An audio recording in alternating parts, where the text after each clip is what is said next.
was the main character? No. Millie. Minnie. Minnie? Millie. I thought you read the book. Yes, I listened to the book. The Housemaid 2025. Our review from us. Whoever we are.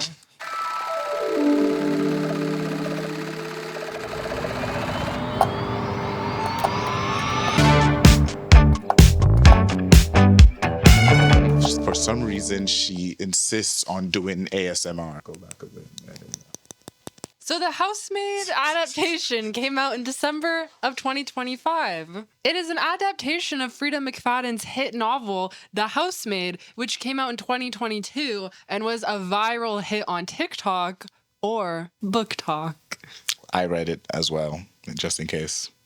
Yeah, but he read the audiobook. I only read audiobooks. It was directed by I said that. I'm sorry I said that like it was an offensive thing, but like it's not. I'm just... Who has also directed many other hits, such as Bridesmaids, Ghostbusters, The Heat, and A Simple Favor. I have no idea. I haven't seen it. He directed Ghostbusters, Answer the Call, which released in 2016. The Housemaid adaptation stars Amanda Seyfried as Nina Winchester, Sydney Sweeney as Millie, I don't remember her last name, and Brandon Sklenar, I have no idea how to pronounce it, as the villain Andrew Winchester. And this will be a spoiler review. The Rotten Tomatoes score for this movie is a 72%, but it has a 92% popcorn meter, which is crazy, which means everyone liked it. I liked it, though. Because this is a book-to-film adaptation, the average Goodreads rating of The Housemaid is 4 stars, which if you know anything about Goodreads, that's actually an exceptionally high rating. It's crazy. Most books on Goodreads average like 3 stars. What were your highlights? I think the acting was great. I liked Millie, and I liked the crazy acting woman. Nina, played by Amanda Seyfried. Yeah, I liked Nina and Millie's dynamic. It was great. It was exactly how I imagined it. Andrew was also... He played the part well. He, like, is he good? Why is he too good? This is creepy. And then this is very creepy. The twist was done great. Even if I knew the twist was coming, I was just laughing the whole time. And the audience was gasping and they're laughing. I'm like, oh, these people don't know what's coming. And they're like, oh, what? When he just turned evil anyways.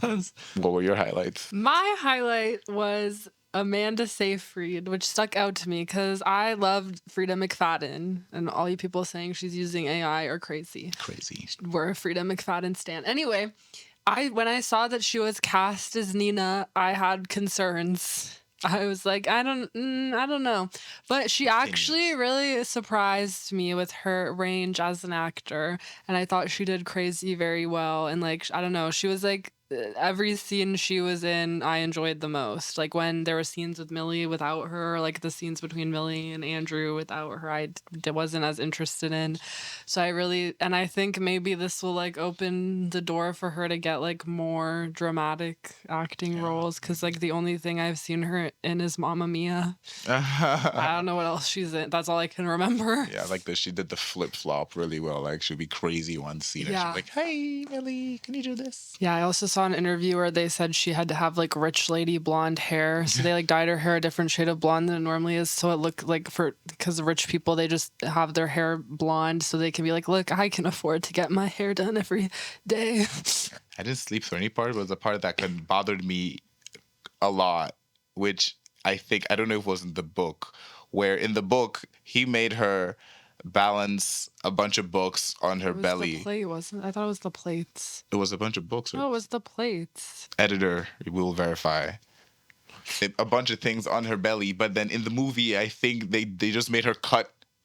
Yeah, no, I liked that because I think it makes the third act more gory. I think it was done on purpose because then she was like covered in blood more already. Yeah, but then the thing she was doing whilst having cut herself 21 times, or was that how many? Or it was 21. She can't just be moving like that. Like there were deep cuts. So Cece, the daughter, I think she was a good kid actor, Yeah. but when she goes to ballet class, this really bothered me as someone that does ballet. Her ballet slippers aren't tied properly. Like the bows are sticking out, and they're Yeah. supposed to be tucked in. Isn't that the point? No, you're not anybody that goes to that ballet class knows to tuck them in, but hers were just out in like a bow. So I remember that those the old sommelier said she's not very she was like, good, she's but not very good, is she? And she she's was not like, the "But one we're just tying letting her. How old is she meant to be? She looked old enough to tie her shoes. She was very sassy. ballet slippers are different. She looks old I enough. thought she wasn't mean enough. Like in the book, when I was reading the book, she was so She mean. was very mean. And then I felt like in the movie, she wasn't as. I feel like the kid was like scared to be mean to the actor. I feel like it just comes off meaner in the book because we're reading it. But like when you see a kid saying the things, you're like, oh, it's a kid. I didn't really sleep through anything except maybe like Act 2, the middle section. I think it's because I already knew the twist. So I don't know if it would have been like more gripping if I hadn't read it first. Maybe. I went to see it with my mom, and she was thinking the same things that like you think when you read the book. So it basically gives you the same experience as reading the book. And also, I thought it was more obvious that he was evil in the movie than the book. I don't think so. Yeah, it really was, because you could see it in his face. Like when you're reading a book, you can't see someone's face. No, but I mean, in the book, I felt he was evil early on. I told you there's a big twist. You didn't tell. I went to that book basically. That's not even blind. the big twist. The big twist is that she is like getting her to replace her. That's the big exactly. twist. Like I didn't expect any of the twists that were coming in the book. I went in very blind. And what about, did you think the attic looked how you imagined it? It did not look how I imagined it. It was at all. slightly bigger, but it looked exactly like when they stripped it. I was like, yeah, that's what I imagined. No, it was way too fancy. When they stripped everything and it was not fancy anymore, I was like, yeah, this is. And that window was so tiny and like miserable. I was like, yeah, this feels right. It could, because it could look nice, and then all of a sudden it just looks like a dungeon. No, I liked the really close-up shots of like the intense moments. Those were really nice. And Andrew's voice when he just like starts saying stuff, like people in the audience were gasping and like whispering when he turned. He was like, it's also crazy that actor was also in the adaptation It Ends With Us. He was Atlas, I think, in It Ends With Us. Oh yeah. Yeah. Yeah, he's doing good in one movie, bad in the other. For the writing, I am not gonna critique the Queen Frida McFadden's writing, because she's the queen of thrillers, in my opinion. I love her thrillers. But the script, the screenplay was written like for film by screenwriter Rebecca Sonnenschein. I don't know if that's how you say it, but she is well known for her work on the little shows you might know, such as The Vampire Diaries and The Boys. That's crazy. Yeah. She said that, but she hasn't watched The Boys. I don't know what that is. If you've watched The Boys and you want a review on The Boys, leave a comment. I also thought that the comedic timing and the comedy in this movie was very well done from a writing standpoint, which is hard to do in a thriller, but in the theater I was in, people were like actually laughing at the jokes. And if you've read a Frida McFadden book, like she does have this, she does have like a sense of humor, and like especially in like the characters in her minds, like they're usually pretty funny, or she just puts them in like comedic situations really well. So I thought the screenwriter like brought that strength out of McFadden's writing, like for screen really well. Yeah. What do you think about Enzo?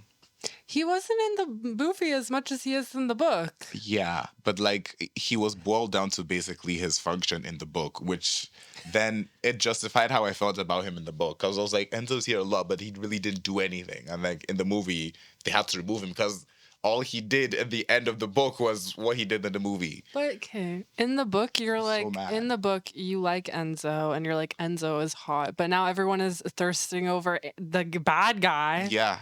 Because they barely used Enzo. Because all Enzo's job in the book was to stand there and look hot. And then just say creepy things and walk away. Do you think they're making the sequel the way it ended? It ended like the book does? People were like, oh, you could know people in the audience who knew what was coming. I don't, because I didn't read the next book. I'm sorry. How dare you? But do you think it did well enough on Rotten Tomatoes? Oh, yeah. Stuff should get made? Oh, yeah. One person on Reddit says, I legitimately refuse to believe that door is strong enough to not be able to be kicked down by that gigantic maniac of a man.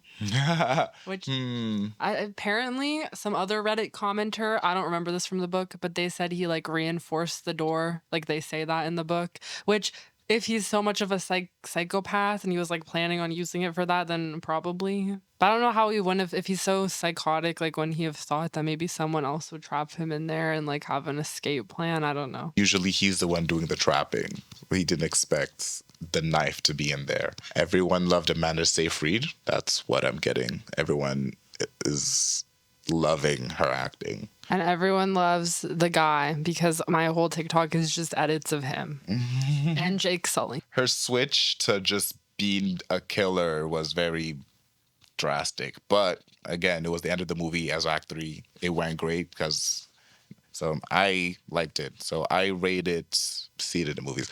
Actually, maybe you should see it twice. I say see more than once. I changed my mind. You should see it and then go see it with someone who hasn't read the books because it's a book movie. Book movies have the superpower. I disagree with you. Her becoming a killer is very like in the story. Like she literally killed that guy for assaulting her friend. And then now she's killing people for literally abusing. So her motivation stays the same. So it makes sense. Anyway, my rating is you should go see it twice. But I also think with the caveat that I think it's more worth it to go see it if you haven't read the book. Whereas like if you have read the book, then if you just wait for it to come on streaming, like it's the same effect. But if you haven't read the book and know nothing about it, you should definitely see it in the cinema. But like you shouldn't be watching this. We just spoiled the whole thing. Some people watch spoilers before they go What's see. wrong with you? You should come here after the movie. If you've watched it, let us know what you think down in the comments. Let us know anything else you'd like us to go see and review, and we'll see you after the next movie.